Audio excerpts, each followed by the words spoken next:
Mga katanungan, sasagutin. Mga alalahanin, lilinawin. Ito ang programang tulay nyo sa serbisyo publiko. Ako po si Chicky Verhelp, mansamantalang humahalili kay Cheryl Cosim dito sa Sagot Kita. Kamusta po mga kapatid?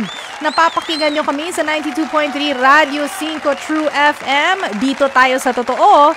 Live din po tayo sa Facebook ng True FM. At ngayong araw, usapang batas po tayo mga kapatid. Parang parang nakakatakot, pero di bale, gawin po nating simple ito. Pirmado na ni Pangulong Bongbong Marcos ang Republic Act 11965.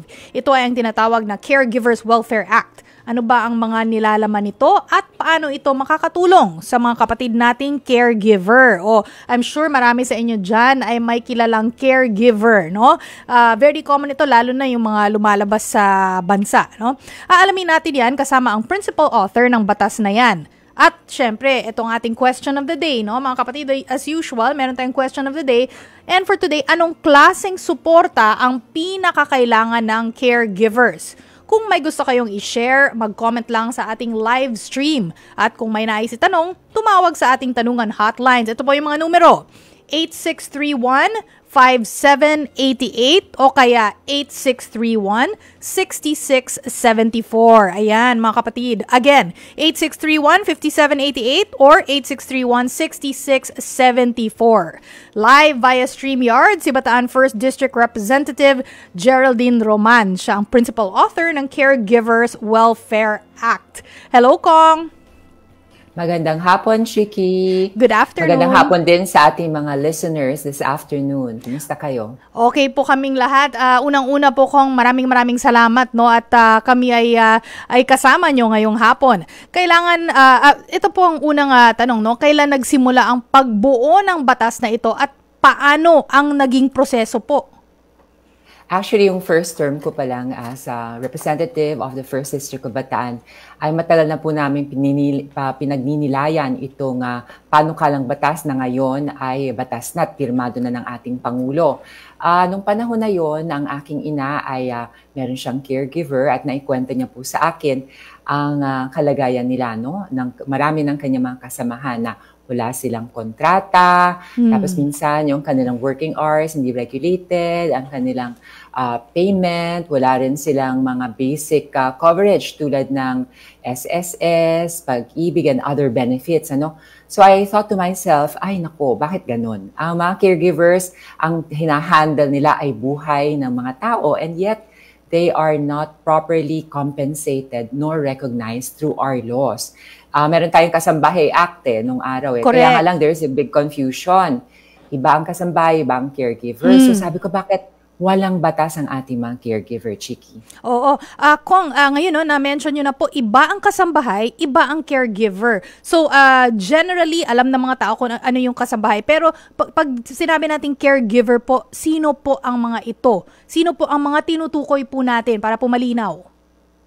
Ang mga caregivers, sa mga nagbibigay ng kalinga sa mga taong nangangailangan nito, katulad ng mga senior citizens, mga persons with disabilities, mga taong may sakit, yan po ang ating mga caregivers. Kung natatandaan nyo, several years ago, merong isang pelikulang ginawa si megastar Sharon Cuneta. Yes. Diba? About caregivers. Pues ganun ang mga caregivers natin.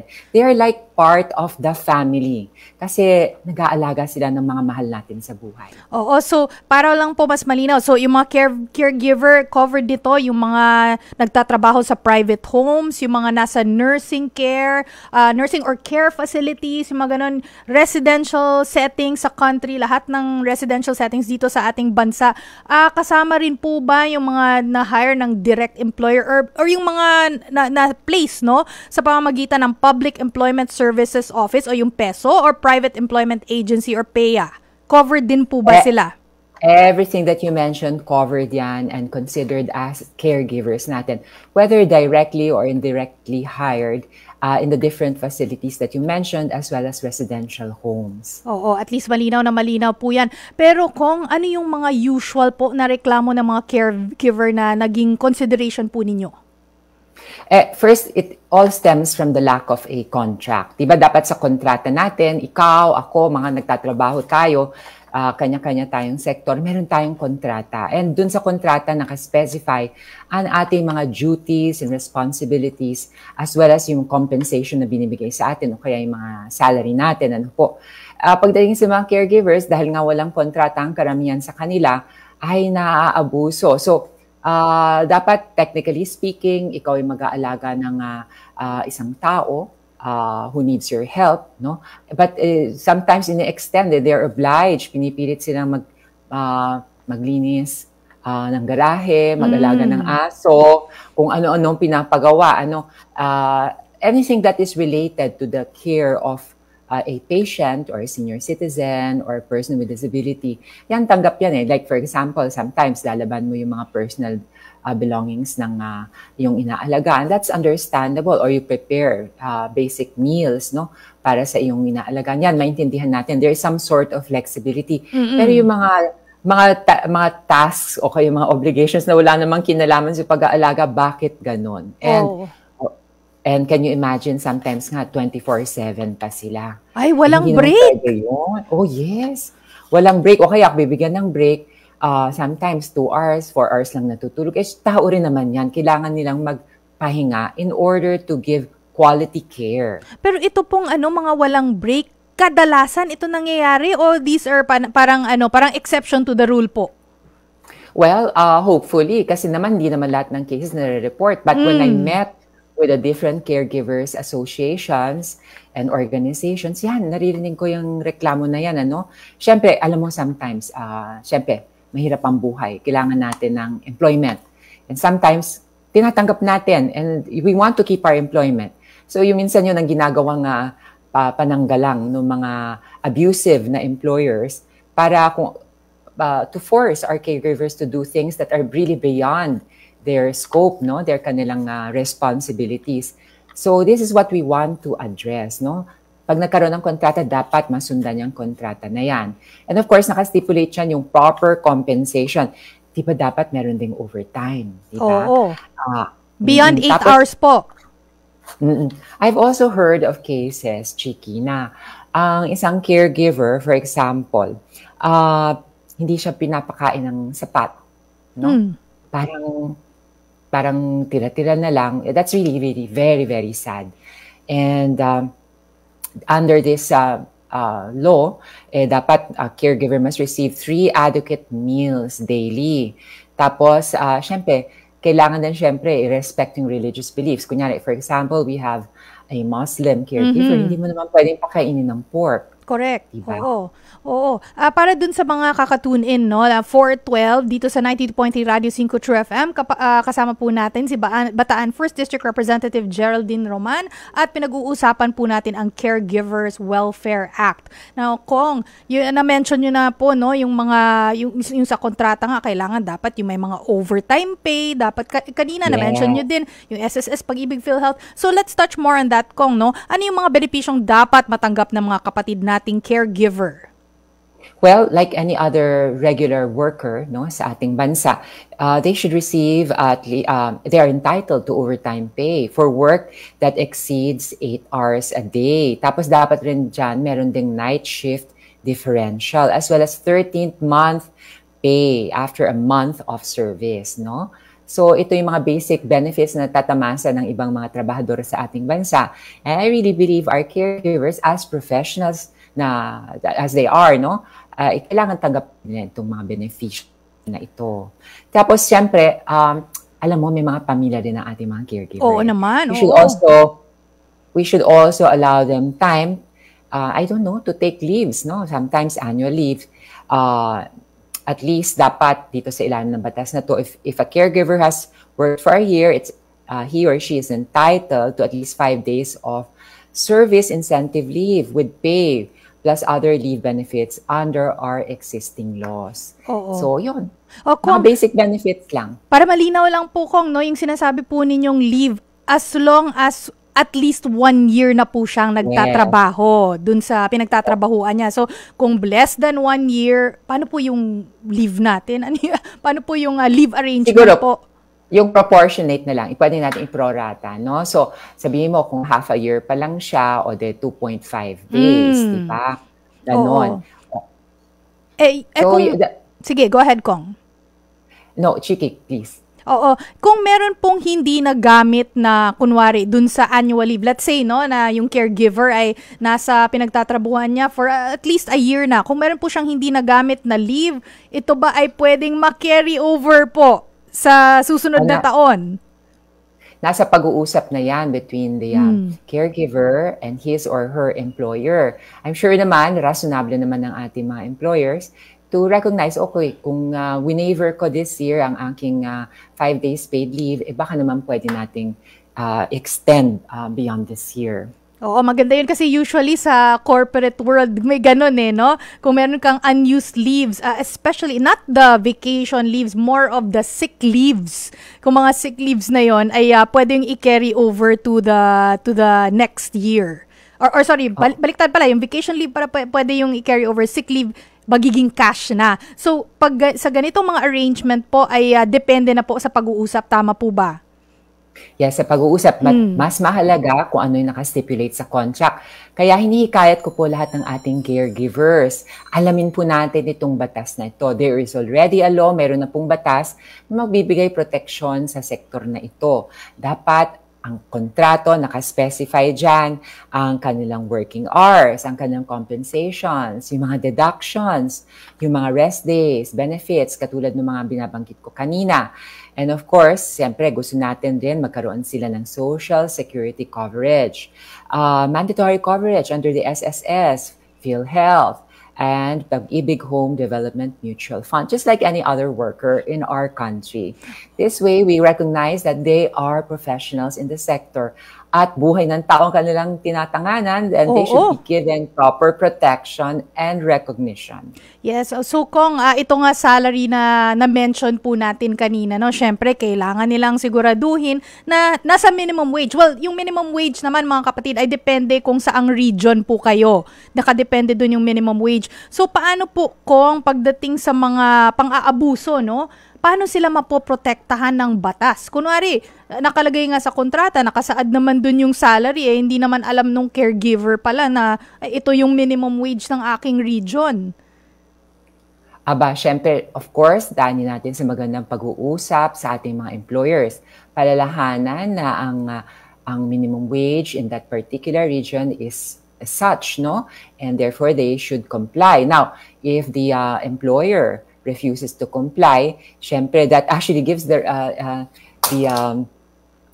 caregiver the right to consider termination of that contract already. Or pwede niya man rin niyang isuplong. Pero ako, bago humantong sa pagsusuplong sa ating mga government agencies, dapat pag-usapan yan. Ano po? Oo. Pero masisigurado po ba na mapoprotektahan sila ng batas? Paano po nila masisigurado yun? Of course, mapoprotektahan. Just the mere fact that a law exists that can be used to protect them, basically. At syempre, kung wala ka naman basehan sa iyong mga complaints, syempre, walang protection na mangyayari. Ngayon, meron ng batas. Nakasaad, dapat merong ganitong mga conditions. Dapat merong ganitong kontrata. Dapat meron silang coverage, ano? So, kung hindi tutuparin ito ng kanilang mga employers, pasensyahan na lang po. Siyempre, kailangan manaig ang ating batas. Kaya nga lang, siyempre, for that to happen, our caregivers have to know their rights under this law upang maisuplong nila sa karampatang ahensya. In this case, ang Department of Labor and Employment. Ayun, tandaan po ninyo yun mga kapatid dahil hindi ibig sabihin na hindi nyo alam kung anong nasa batas ay okay na yun. Dahil parang naging excuse no? Pero para sa protection din po ninyo yun. So kailangan alamin po kung anong nasa Caregivers Welfare Act. Now, kung saan po nila pwedeng makita itong mga mga items o mga points under the Caregivers Welfare Act para po ay sila ay kaya nilang ma-educate ang kanilang mga sarili? Okay. I would suggest, hinihikayat ko po ang mga caregivers na sumali sa iba't ibang organisasyon na mga caregivers. No? Dahil where there is unity, there is strength. At meron silang nagkakaisang tinig. At mapoprotection na nilang isa't isa. At alam ko itong mga caregivers organizations and associations ay meron namang information campaign kung saan dinidisseminate nila ang different provisions and features of this law. By the way, speaking of our caregivers, sa ilalim ng batas na ito, ang DOLE ay inaatasang mag-maintain ng isang official list ng caregivers sa Pilipinas, which could be made publicly available. Maganda, merong talaan talaga ng ating mga caregivers para alam din ng DOLE kung sino ang dapat nilang proteksyonan sa ilalim ng batas na ito. Shiki, yes. Hindi mo nabanggit. Madalas natanong sa akin mga caregivers na sumusulat sa aking tanggapan or via email, tinatanong nila, sila yung nagtatrabaho sa ibang bansa. Oo. Oo, sabi nilang ganun, ma'am. Ang dami namin caregivers dito sa Europe o kaya United States, Japan. Kami ba i-covered niyan? Sorry mga dear, mga mahal, hindi kayo covered ng batas na ito sapagkat ito ay isang batas sa Pilipinas. Ang tanging mapoproteksyon na natin ang ating mga caregivers dito po na nagtatrabaho sa ating bansa. Gayunpaman, hinihikayat po at sa ilalim ng batas na ito ang Department of Migrant Workers. Kasama na rin ang ibang ahensya ng pamahalaan na mag-issue ng regulations sa pagre-recruit at pagde-deploy ng mga Filipino caregivers abroad para ma-ensure ang kanilang protection at welfare sa host country kung saan sila nagtatrabaho. Kasi nga, ang problema, di ba, na kamakailan meron tayong mga kaso ng mga domestic workers sa Middle East, na naging biktima ng karahasan. Correct. Ang problema, Chiki, kasi alam mo, kala ng mga recruitment agencies, ang kanilang trabaho natatapos, maipadala na lang nila yung trabahador sa ibang bansa. Hindi. Sa ilalim ng ating mga batas, dapat meron silang talaan at dapat minomonitor din nila. Kasama na rin ng ating mga consulates sa ibang bansa. So, our duty does not stop with just sending our workers abroad. Dapat follow up natin yan. At magpakita tayo ng malasakit para sa kanila. Mabuti stress nyo po yun, Kong. Meron po ako nakita dito, Kong, sa online, no? Sabi dito, under the law, yung law na, yung Caregivers Welfare Act nga, sabi dito, employers are required to pay their caregivers every 2 weeks or twice a month at intervals not exceeding 16 days. Ito ba ay kailangan po talaga every 2 weeks or pwede namang monthly at depende sa usapan? Nasa usapan yan. Pero syempre, hindi pwedeng lalampas ka ng more than 1 month nang hindi nagbabayad. Alam mo naman yan, di ba? Kung gusto mo kada kinsena o kada month, kada buwan, yan ay nasa pag-uusap. Pero importante, regularly nababayaran. Kasi ang hirap-hirap dyan, may mga caregivers, narinig ko, patuloy yung trabaho nila, tapos lalapit sila sa kanilang employer, panahon na ng pagsweldo, tapos ang sagot sa kanila, konting intay pa, saka katapusan na, tapos na-prolong, nag-iipon ng kanilang hindi nababayarang salary. Paano naman yun, di ba? Hindi pa pwede yan. Tama po. O mga kapatid, kung kayo ay may mga tanong o nais idulog, join na sa ating discussion. Online po yan, ha? Pwede ring tumawag sa ating tanungan hotline. Uulitin po natin, 8631-5788 o kaya 8631-6674. Uulitin ko lang po, 8631-5788 or 8631-6674. Huwag po kayong bibitaw dahil magbabalik ang programang Sagot Kita. Nangunguna bilang news, public service at entertainment radio station sa Mega Manila. Radyo 5, True FM. Ipagsigawan na ang nararamdaman. Huwag nang mahiya. Why shy? Are you looking ba talaga for a jowa o kaibigan? Actually, siguro naghahanap na ako ng makikita ko na hinihintay ko sa altar. Samahan ang inyong chika-tita, Laila Chikadora. Shout out! Lunes hanggang Biyernes, alas 8 hanggang alas 9:30 ng gabi. Sabay-sabay tayong mag-shoutout! Mag-shoutout kayo, ha? Pwede kayong tumawag sa amin. Iniimbitahan po namin kayo. Yes, you're invited to the highest level. Para sa mga mensaheng kailangang ipagsigawan, mag-shoutout Shoutout na sa 92.3 True FM.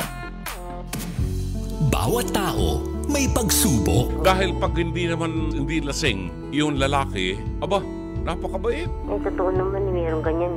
O parang maamong butike yung lalaki. Bawat problema may solusyon. Kailangan mabuhay tayo sa ating kakayanan. Hindi natin po pwedeng yakapin ang isang malaking puno nang hindi natin mapag-aabot ang ating dalawang kamay. Bawat mali may leksyon. Ang nagmamahal sa kanyang mga magulang nang higit sa akin ay hindi karapat-dapat sa akin. Dr. Love. Dr. Love. Sa hirap ng buhay natin, mga kapatid, nauunawaan natin na may mga tao talagang nasisira sa kinang ng salapi. Lunes hanggang Biyernes, alas 9:30 hanggang alas 11 ng gabi. Mukhang may problema itong si Monica. Parang naghahanap siya ng atensyon, naghahanap siya ng pagmamahal na hindi niya nakukuha sa nanay niya. Hindi niya mahanap sa kay Aling Alejandra. Oo, dahil sa iba niya po hinanap. Pakinggan ang nag-iisang pananaw ni Brother June Banaag. Wala kang galang sa magulang mo kahit ang sama ng magulang mo. 9 na buwan kanyang inalagaan sa tiyan niya, hindi kanya pinatay, kambing ka. For your nightly prescription of wisdom, faith, hope. Ang role ng babae sa buhay natin is to inspire us. Dr. Love. Dr. Love. Sa Radyo 5, True FM. Tanong mo, sasagutin ni Cheryl Cosing. Sagot kita sa 92.3 Radyo 5 True FM. Dito tayo sa totoo. Nagbabalik po ang programang Sagot Kita. Kasama ang inyong likod, Chicky Verhel. Ang ating question of the day, mga kapatid, uulitin po natin, anong klaseng suporta ang pinakakailangan ng caregivers? Gusto po nating malaman yan. At maganda po ngayon nyo po tanungin, ano nyo po sa ating socials, no? Ilagay nyo yung mga katanungan sa ating socials dahil kasama po natin si Bataan 1st District Representative Geraldine Roman. Andito po siya ngayon. Kung nasa po kayo, no? Kung nasa YouTube or nasa Facebook ay makikita nyo po siya sa inyong mga screen. Kong Roman, paano kung hindi nagbibigay ng benepisyo ang employer? Ano ang maaaring kaparusahan dito? Naku! Aba, Siyempre, una, kakausapin natin, alamin natin kung bakit, ngayon, kung talagang hindi siya nagbabayad, that is a valid ground for termination of the contract at pwede nating isuplong. Pinag-uusapan din natin, siyempre, yung pagkakaroon ng kontrata. Nais ko malaman ng ating mga caregivers at ang mga ating employers that both sides are also protected. For example, caregivers can terminate their contracts before expiration if they suffer from physical, verbal, or emotional abuse. Kasi isa rin yan, unfortunately, sa nirereklamo ng ating mga caregivers. Yung bang pagtataasan sila ng boses, hahamakin sila, minsan mumurahin pa sila, tapos merong inhumane treatment. Ay nako, malungkot yan. Di ba kamakailan nakarinig tayo ng cases ng mga domestic helpers na parang tinotorture. Correct. Pang isang binulag. Wala pa naman sa caregivers, siguro nga naiisip na buhay ng aming mahal sa buhay ang kanilang tinatanganan, dapat natin din silang alagaan.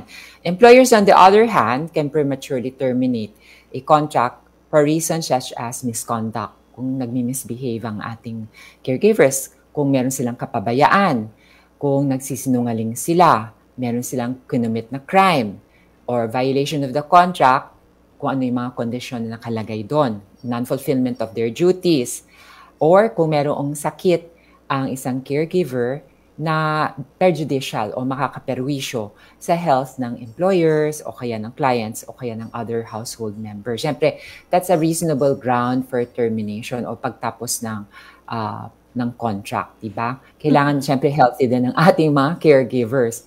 So, yun po ang ilang grounds that are cited, no, na dapat naka-include din siyempre sa ating mga kontrato. Oo, kung ang sinabi po ninyo, no, kung merong kapabayaan on the part of the caregiver ay mapoprotektahan din naman ng employer, just the same way na napoprotektahan yung caregiver sa mga na-discuss na po natin kung kanina, no, sa mga points, no, dito under the Caregiver sa Welfare Act. So, kapag inaakusahan kunwari ng employer ang caregiver na may kapabayaan na nangyari, syempre kailangan po meron itong ebidensya po Katibayan. Oo. Correct ka dyan, Chiki. Siyempre, hindi naman ganon. And of course, dapat din ang ating caregivers should be responsible enough. Alam mo, meron ako mga kilalang caregivers, nilalog nila yung kanilang mga duties. Kumbaga, meron silang parang diary, at this time ay pinakain ko, at this time nag-administer ako ng medicine, at this time. Tapos sometimes iba nga pinapapirma nila yung kanilang boss, no? Parang report of the day. Yes. And that is in their possession, and that is also for their protection para hindi naman sila maakusahan ng kapabayaan. Alam mo ako, Chiki, naniniwala rin ako na ang karamihan ng ating mga employers and of course ang ating caregivers, all they want is a harmonious relationship. In the experience of the caregiver na nangangalaga ng aking mother who is 83 years old, she is already like part of the family. Kasi nga, hindi ko maiwasan to feel love and concern para kay Rona. Shout out kay Rona. Hello, Rona! Pag nakikita ko how she takes care of my mother. Minsan nga nagigilty ako dear. Kasi dapat tayo mga anak nag-aalaga. But because of our schedules, busy schedules, our work, hindi natin. So yung mga kakulangan ko bilang anak, no, sa pagbigay ng attention sa akin, na si Rona ang pumupuno. So natatouch ako pag nakikita ko how much she loves my mom. And I really want the best working conditions for her and for all caregivers at that. Win-win solution to Win-win situation ang ating hangad. Na maging happy yung working conditions ng ating caregivers so that can give quality care din sa ating mga mahal sa buhay.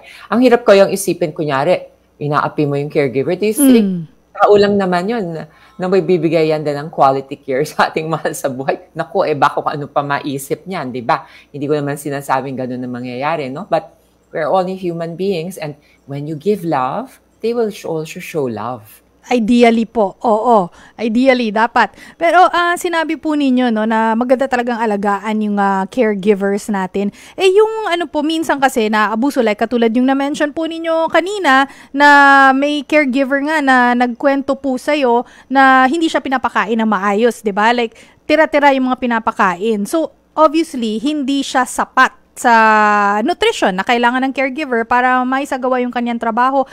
Where will this fall under po? Emotional abuse ba ito?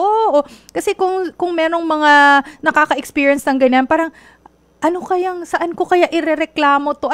Anong parte sa Caregivers Welfare Act ito? Where will it fall under? Like the cases ng ating mga abuse, na mga domestic helpers, they can actually pwede mo ipabarangay. Inhumane treatment. Pwede mo pabarangay ang employer mo. Pero bago humantong doon, pag-uusapan naman yan From the very start, sabi ko nga, ang pag-uusap dapat malinaw sa simula pa lang ng isang relationship between an employer and the caregiver. Dapat maging And of course, dapat rumesponde naman siyempre yung ating mga employers, pag nakikita nila na nagtatrabaho naman ng maayos ang ating mga caregivers. But in case merong mga violations, bahagi ito ng ating batas. Nais kong malaman, you are entitled to 3 adequate meals a day. Sabihin nun, balanced meal. Siyempre, paano ka naman magtatrabaho kung gutom ka or malnourished ka? Hindi po pwede yun. So, basic lang yan. Mga nagsistay in, syempre, kailangan nilang kumain, Oo. Yung nga pala, speaking of sleeping and resting hours, dapat at least merong, I think, 6 hours, 8 hours na Usually sleep. 8, oo. Itong 8 hours na sleep po ba ay kailangan dire-diretso or pwedeng patsi-patsi? Diretso dapat, ideally, Oo. Ako nga, sana, kung maswerte na ako, siguro tumatanda na ako. Nakaka-maximum ako ng 6 hours, gumigising ako ng pusa. Pero alam mo, sa experience na din namin, sa mga kay Rona, sa ating caregivers, they are so responsible. Pag kailangan nilang bumangon para mag-administer ng medicine, let's say at 2 a.m. in the morning, mag-a-alarm sila, gagawin nila yon. Para sila actually yung mga pseudo-nurse, Oo. Parang mga nurse na sila Parte din kasi ng trabaho nila. Kasi parte yun ng pag-alaga ng kanilang, patient ba ang tawag? Oo, parte ng Ano man tawag natin sa mga taong inaalagaan? Yun na lang, mga inaalagaan. I haven't thought of that term. Can you come up with a term? Mga mahal. Mga mahal na mga caregivers. Oo. Mga mahal na mga caregivers. Yun nga, 4:34 po ng hapon, no? Para sa mga kaka-tune in lang dito sa 92.3 Radio 5 True FM. Ako po si Chicky Verhel, humalili para kay Cheryl Cosim at kasama po natin si Bataan 1st District Representative Geraldine Roman at pinag-uusapan po natin na masinsinan ang Caregivers Welfare Act. So balikan po natin no yung mga katanungan, no. Pwede po bang i-terminate ng caregiver ang kontrata kung naaabuso ng amo? Kasi kanina, I know we were talking about pwedeng i-terminate ng amo, no? Yung kung may kapabayaan na nangyari on the part of the caregiver, kung ano naman, kung may ebidensya at kung na-prove talaga. Ngayon naman, ang caregiver ang mag-i-initiate ng termination ng contract. Pwede po ba yun? Yes, caregivers, pwede lang i-terminate ang contract before expiration if they suffer from physical, verbal, or emotional abuse from or their employers, or they experience inhumane treatment mula sa kanilang mga employers. Those are very, very valid grounds. Sabi ko nga syempre, wag nating kakalimutan ang respeto sa ating kapwa-tao. Oo. Pag tinerminate po nila, paano po bang proseso nito? Kasi siguro yung iba sa kanila takot na, no? Kunwari naabuso sila, kunwari na nasasabunutan or physical abuse talaga, no? Takot na gusto na niyang i-terminate, basta na lang siyang aalis, ganun, pwede, tapos pupunta sa barangay. Paano po ba ang dapat nilang gawin? Okay, ganito. Oo. Ako, if I were them, dun sa kanilang kontrato, dapat nakastipulate din. In case of termination on the following grounds, sa mga sumusunod na kadahilanan, ano ang aksyon? Dapat, syempre, yung kanilang tinanabaho. Let's say, in the past month, nagtatrabaho sila, tapos nakaka-experience sila ng pang-aabuso, dapat bayaran yon dahil trinabaho na nila yon. Dapat nakaspecify yan. And of course, pwede silang magsuplong at ipabarangay, no? At of course, pwede rin silang lumapit sa DOLE upang magsuplong. Kaya nga, hinihikayat ko rin kayong mga caregivers, sana sumali kayo sa mga bona fide na mga caregivers organizations, association, kasi meron diyang support group na tumutulong. Meron pa nga sila mga legal counsel na tutulong sa inyo. We gave them the instrument already, the basis, ang basihan kung saan nila pwedeng kasuhan ang mga abusive na employers. So, nasa inyo na rin ang responsibilidad upang alamin ang inyong mga karapatan at makisali, at sumama sa mga ibang caregivers para pagtanggol ang inyong mga karapatan. Maganda pong na-mention po ninyo na may mga grupo ng caregivers, no, na pwedeng maging source of support at impormasyon na rin para alam po natin kung ano yung mga karapatan natin bilang caregiver, ano pong pwede nating ipaglaban, no? Kasi maraming takot na humingi ng tulong. 'Di ba? Kunwari yung mga nang naaabuso, parang siguro nahihiya sila, ito yung nangyayari sa kanila, tapos yung pamilya nila malalaman yun, nahihiya sila kasi naku, baka yung mga hindi lang hiya, no, pero baka yung anak ko magwo-worry sa akin kasi ito yung nangyayari sa akin, ayokong ibigay sa kanya yung burden, mga ganon, no? So maganda na sumali sa mga grupo na ito. Kung paano nila makikita, saan ba nila hahanapin kung saan tong mga grupo na to? Ay nako, sa Facebook. To name a few, merong Philippine Caregivers Association. Marami. Basta mag-ano kayo sa FB. Mag-search kayo, mga Caregivers Association of the Philippines. Yung mga ganyan. Marami pong mga recognized by the DOLE, no? Na caregivers associations. But I want to tell our caregivers, if you are suffering, kung kayo po ay nakakaranas ng physical, verbal, hopefully hindi nga rin yung sexual abuse po. Oo. And you are experiencing inhumane treatment by your employers, huwag kayong manahimik, mga mahal. Please, lahat naman meron tayong cellphone. Isuplong natin, kumuha tayo ng ebidensya pa nga kung maaari.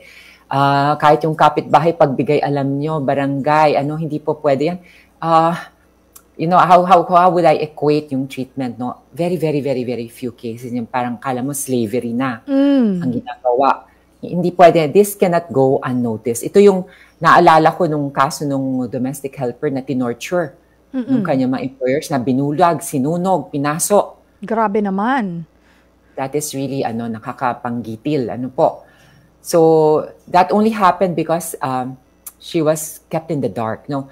But our caregivers are professionals and I think they're capacitated para alamin ang kanilang mga karapatan. Buti na lang meron ng batas na katulad nito. At maari nilang isuplong. There is power in knowledge. Meron tayong kapangyarihan kapag meron tayong kaalaman. Kaya nga sabi ko, hindi ako magsasawa pahilala sa inyo. Basahin nyo itong Caregivers Welfare Act. Makianib kayo sa mga Caregivers Association at alamin niyo kung ano ang nararapat para sa inyo. Nabanggit po niya Congressman Roman, no, na Congresswoman Roman na maraming mga grupo na pwede niyong masalihan. Example, yung mga nasabi niya na nasa Facebook nga po. Pero proceed with caution po kasi minsan, 'di ba, merong mga group sa Facebook na scam lang. Hindi naman pala totoo. So siguro, siguro maganda ay puntahan nila yung official website ng DOLE. Baka nandun yung mga listahan ng mga grupo kung saan pwedeng sumali yung mga caregivers. Tama po ba, Kong? Yes. The DOLE has accredited, a list of accredited associations, no, of the different sectors, no? Bukod sa listahan ng talaan ng ating mga caregivers. So, make sure na hindi yung jojoy na natin yung nag-i-scam at huwag kayong magbibitaw ng pera pag humihingi na muna ng fee nang hindi na alam kung lehitimo or valid yung Caregivers Association. Yan. Huwag tayong magpakabiktima kaagad, mga mahal. Let us inform ourselves at mag-investiga tayo bago tayo makianib at bago tayo magbitaw ng pera. Naku, mahirap na. Mga kapatid, alam nyo na po, no, na yung DOLE ay very much active dito sa pagdating lalo dito sa Caregivers Welfare Act. So kung meron pa po bang mga ibang ahensya na magsisiguro na dapat nasusunod ang Caregivers Welfare Act? Mga support po. Of course, nandiyan din ang DSWD, syempre, and of course yung ating Department of Justice, for cases that are really criminal in nature na yan. Kunyari meron ng physical abuse, sinaktan na yung ating caregiver, ilayo ng Diyos, o kaya merong sinexually abuse. Those are criminal cases already that transcend already yung DOLE, DOJ na yan, dapat yan, meron ng prosecutor at ilitis yan sa ating mga hukuman, po.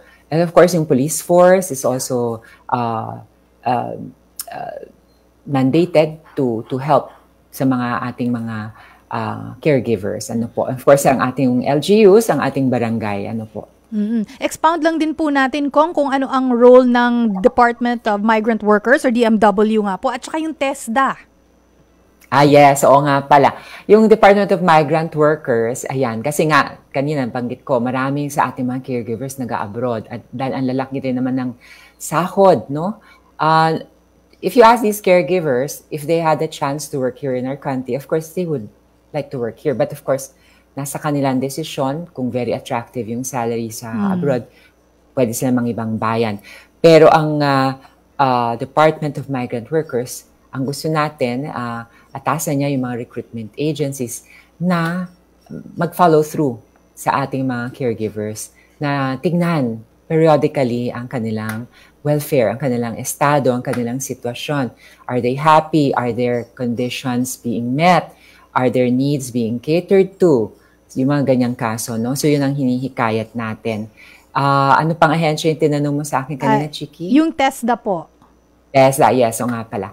TESDA nga pala, we want to clarify na yung ating caregivers should also be, we want to professionalize, level up natin. So there are courses from TESDA when it comes to caregiving.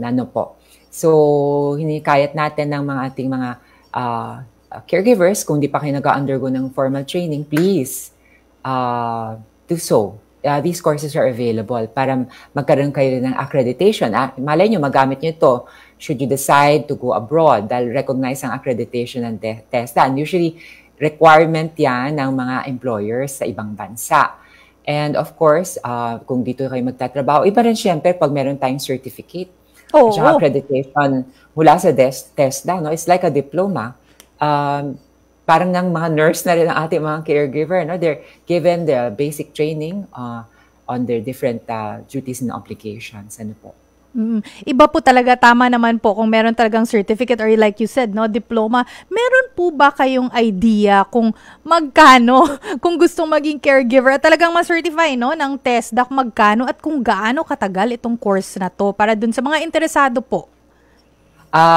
I don't have any idea as of the moment kung magkano ang isang course, but I know they're affordable. In fact, in my district, kahit nga sa iba't ibang distrito sa ating bansa, ang mga congressman, katulad ng inyong lingkod, ay nagbibigay ng mga free TESDA courses. Kami na po ang sumasagot through our budget, ng aming budget allocations for the district. We allocate normally for TESDA training courses, among which ay kasali dyan yung caregiving.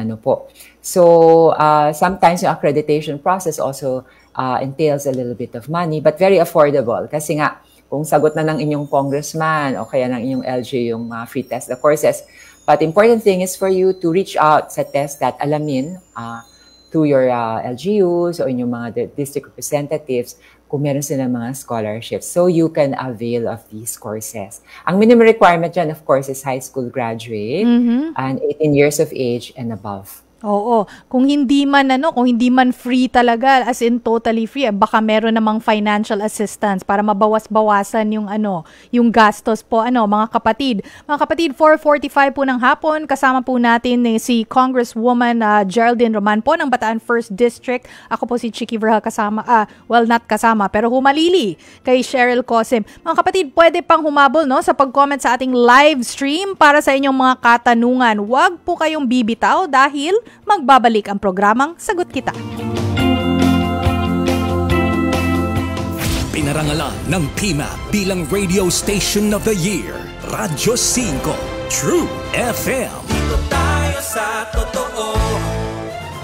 Good morning mga kapatid! Mapapanood na ang Bangon Bayan with Mon sa 1PH. Kung mainit ang kape, mas mainit ang balita. Narito na ang mga pampagising na balita. Mas mainit ang talakayan. Bangon Bayan with Mon. Kasama si Mon Gualvez. Kaya ang ating pampaisip para sa araw na ito, agad-agad na, no mga kapatid. Ano ang masasabi nyo dyan sa taas presyo sa petrolyo? Bawat bangon, bagong pagkakataon.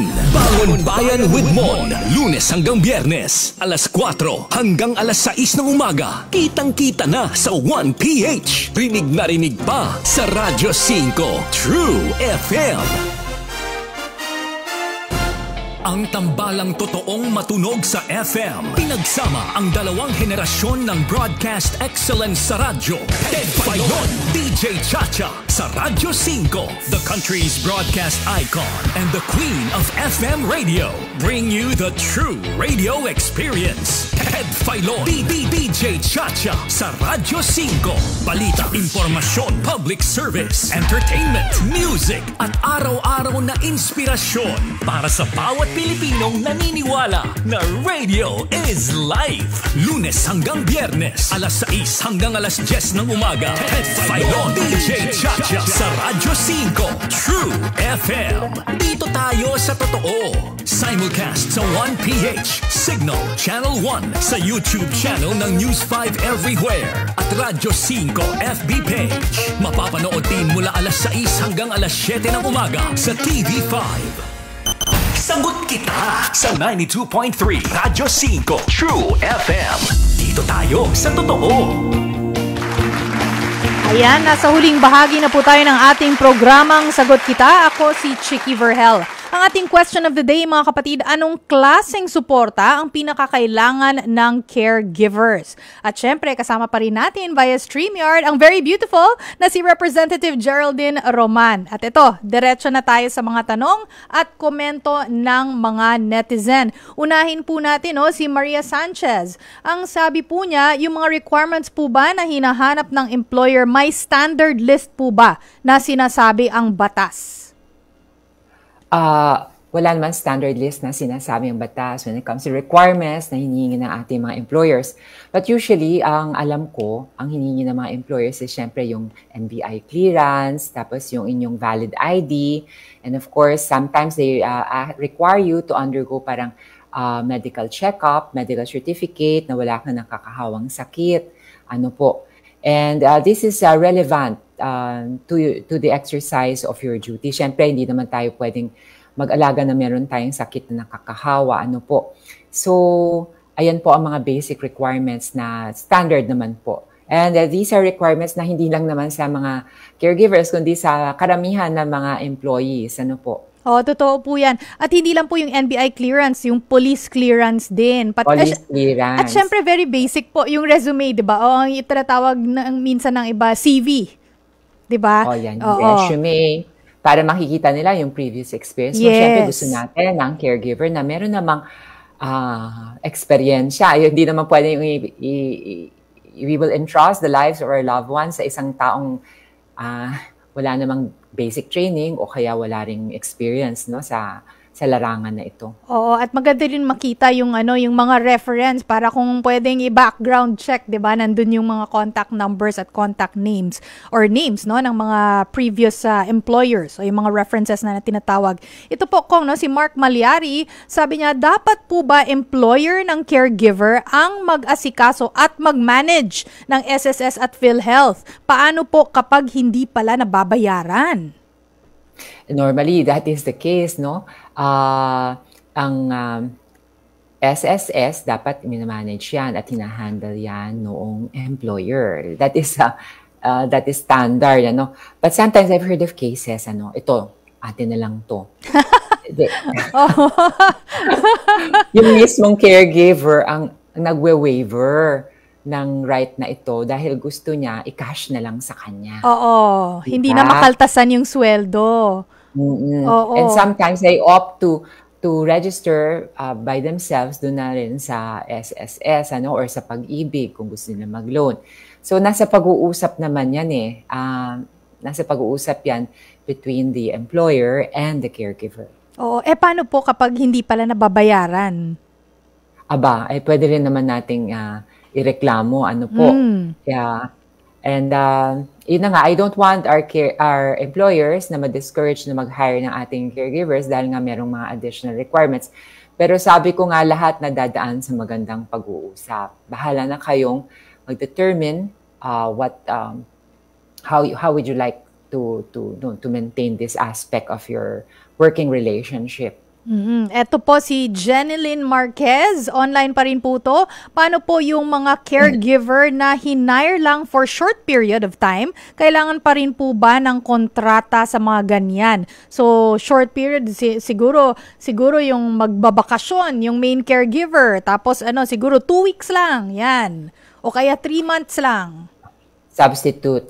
Ako, I would say yes.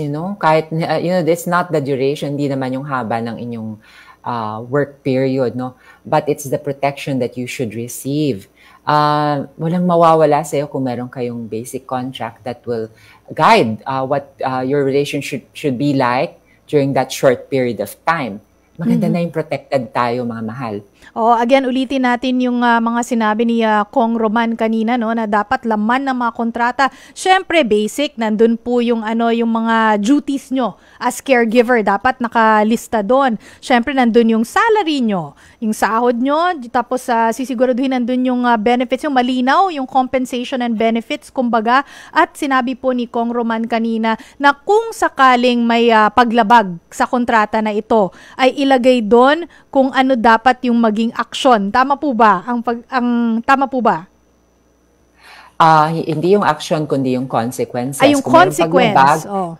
This would lead to the termination of the contract. And of course, kung in case of termination based nakabase dito sa mga grounds na sinite natin, syempre yung due compensation. Normally, under our present laws, dapat merong separation pay kung merong valid reason ang ating caregiver to terminate the contract. Meron pa nga dapat proseso na pinagdadaanan yan. Pero basically everything should be stipulated in the contract to protect ourselves. Si Laila Salazar po, sabi niya kapag ba nireklamo ang employer, tutulong ang gobyerno na hanapan ng bagong trabaho ang caregiver. Hindi naman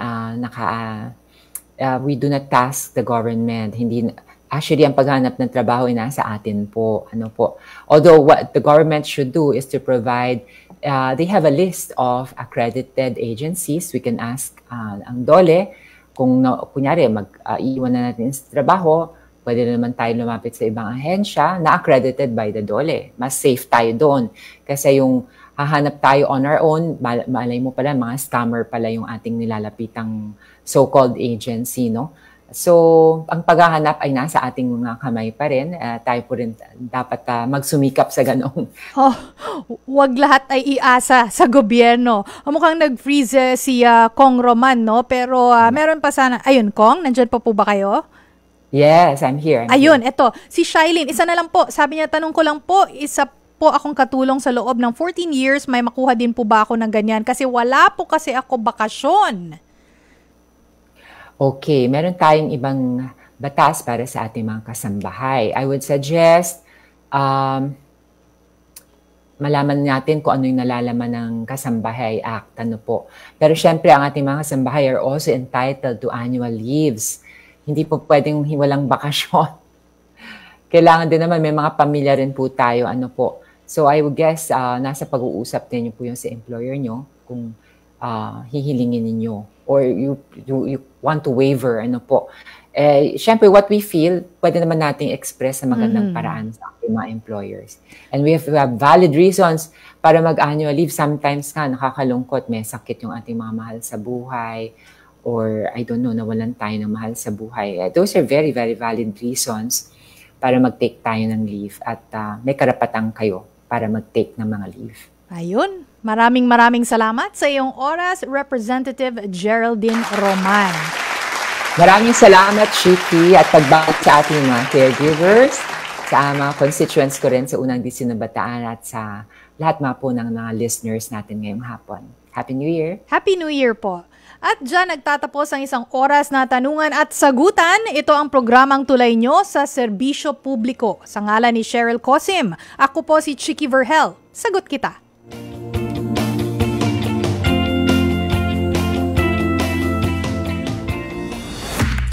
True na ito! Pagdating sa news, information, public service at entertainment sa iisang station. Dito na pala talaga kayo, Radyo 5 True FM.